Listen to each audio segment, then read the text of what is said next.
We start with the president, Palestinians and politics. Howard Fineman is an MSNBC political analyst and the Huffington Post Media Group editorial director. And Joan Walsh is editor-at-large for Salon.com. Thank you both treasured guests on this program, as you both must know. Let's talk about this vote today. Today, President Obama told the United Nations General Assembly that the United States, our country, would not support the Palestinian bid to create a state through the UN, opposing something many of the country's allies in the Arab world strongly support. Let's watch our president. Peace will not come through statements and resolutions at the United Nations. If it were that easy, it would have been accomplished by now.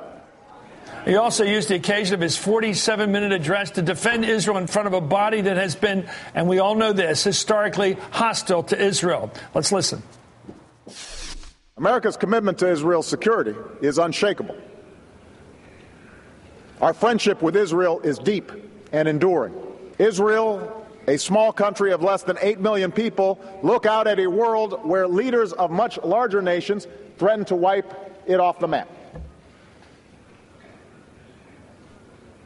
The Jewish people carry the burden of centuries of exile and persecution and fresh memories of knowing that 6 million people were killed simply because of who they are. Howard, you know, I've done some looking up on this, like we all have, his political history. He has a short political history, of course, President Obama, but coming up out of Chicago politics, coming up with the friends he's made, the supporters he's had, the people he's close to in terms of thinking at night. They used to say people he meets near midnight, people he talks with all the time, say he's very pro-Israeli.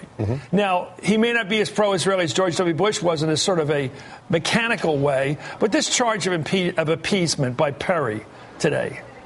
Well, your thoughts?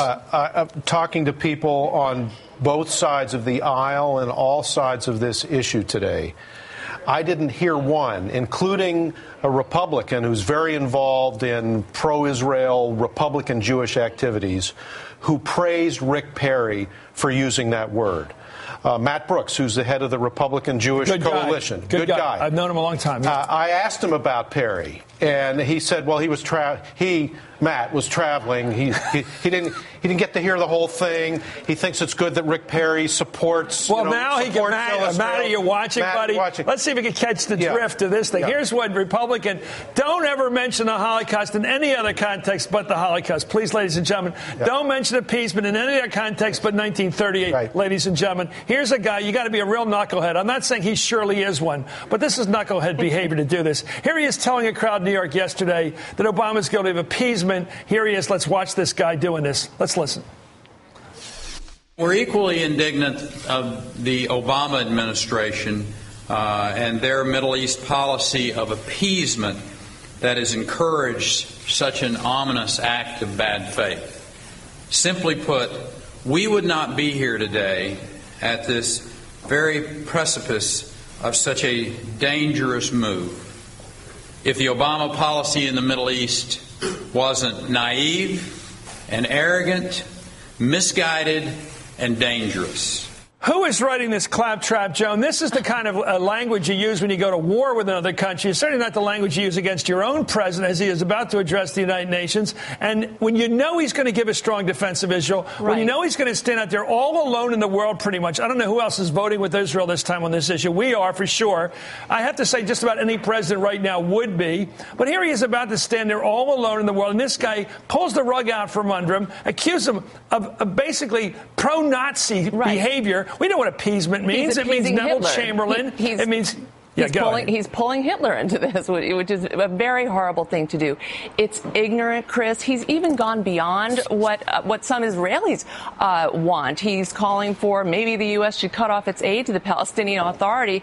Our aid funds security there. So he knows nothing about this issue. He is ignorant as ignorant can be. And he's also playing politics because Rick Perry knows he's going to have a really hard time getting the Jewish vote if he should be nominated. I mean, come on. The guy holds his prayer rally, doesn't have a single rabbi, doesn't have a priest for that matter. Evangelical Christianity of a type that is very scary to some Jewish people. So he's going to double down on Israel and say, why is isn't scary to any thoughtful person who's a citizen of Israel. Because what use do some of these right-wing Christians have for Israel? The end of days, right? The end of days. And he said that. He said that he's actually not end of days, but he did say that he comes to his support for Israel out of his Christian faith, which is not really a geopolitical way to be approaching it. It's a theological way to be. You like the way he said it? I'm directed to do this. I'm directed Here's Joe to do Scarborough. this. We don't always agree, my buddy and I, Joe, but here he is on Morning Joe. He went after Rick Perry and Mitt Romney and called them reckless for playing politics during a critical time when the President of the United States is engaged in high-level negotiations. Let's listen to Joe right now.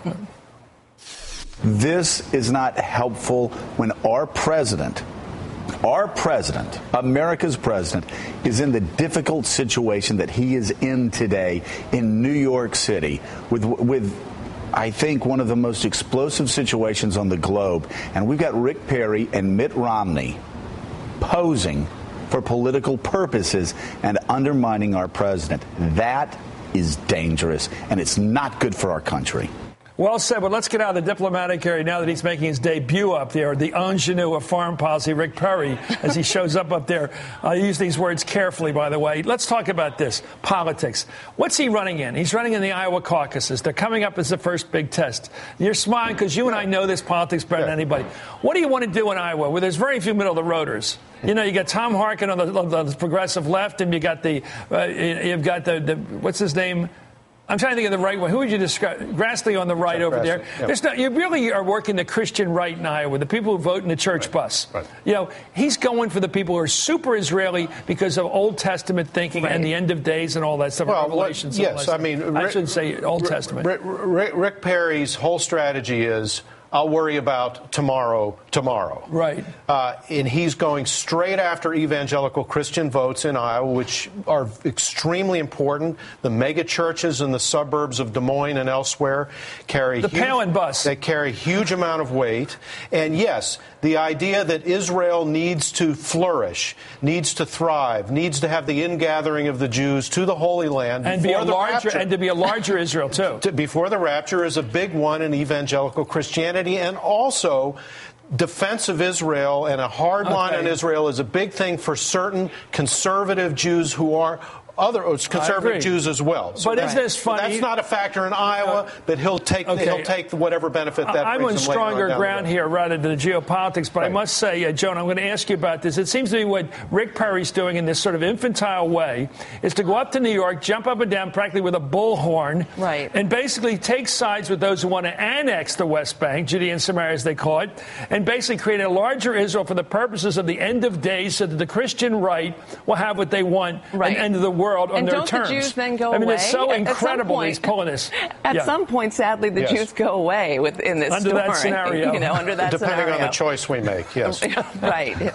I'm sorry, Howard. Well, I don't expect this. I know. But anyway, it's politics as we know it in this country right now, which is extreme politics on the right. We're getting to be very fundamentalist in our politics. But we need to bring this out. I mean, we need to say this is what he's talking about, and this is where you wind up if you're a Jewish person and you make friends with Rick Perry and the evangelical right. That's their vision for what's going to happen to your land and you. I don't think there's anything wrong with discussing this issue in politics. I mean, the question of the role of Israel and Palestine is an important one for American voters because the United States supports everybody in that region. We care about it a lot. But I agree with Joe Scarborough. If you don't be this naked about politics on the morning of the president giving a difficult speech at the United Nations. You just don't do it. There's no sense of proportion or decency in the way this is being handled on that side. I think decency is the word. I'm going to get to that at the end of the show. I don't think it's indecent what Perry did today, and I've not been tough on him personally, but I'm personally offended by what he did to our country today. Here's President Obama meeting. He said he met today with Israel's Prime Minister Bibi Netanyahu today. Before that meeting, Prime Minister Netanyahu had this to say about President Obama's stance on vetoing any Palestinian state bid in the Security Council. Let's listen to Bibi. Standing your ground, taking this position of principle, which is also, I think, the right position to achieve peace. I think this is a badge of honor, and I want to thank you for wearing that badge of honor. Howard and Joan, you first. It seems to me what Bibi's not Bibi. He's a strong leader. What Perry's up to, and he's out of his league here, is he knows that President Obama is going to be treated very well in the Jewish community, and anybody cares about Israel the next couple of months because of this heroic stand he's taken, opposing any Palestinian state being created by the UN under these circumstances. I think he went up there to pull the rug out from under him.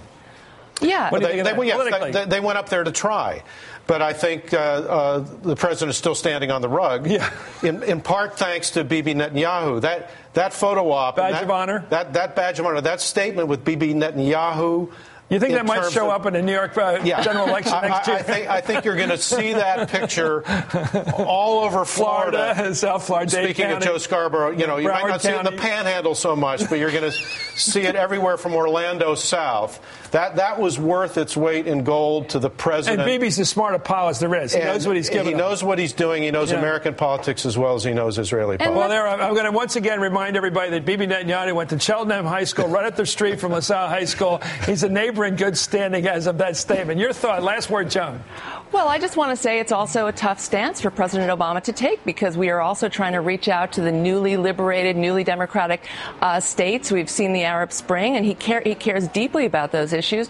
And this is going to cost us, if it comes to a veto, it costs us with those communities. So it's definitely not a decision with no negative ramifications. Yeah, it's a strong suit for the president to wear these next few days. I think he's doing the right thing, what he has to do. Sometimes the right thing is what you have to do, and what you have to do is the right thing, and that's what he's doing. Anyway, thank you, Howard Fineman. Thank you, Joan Walsh.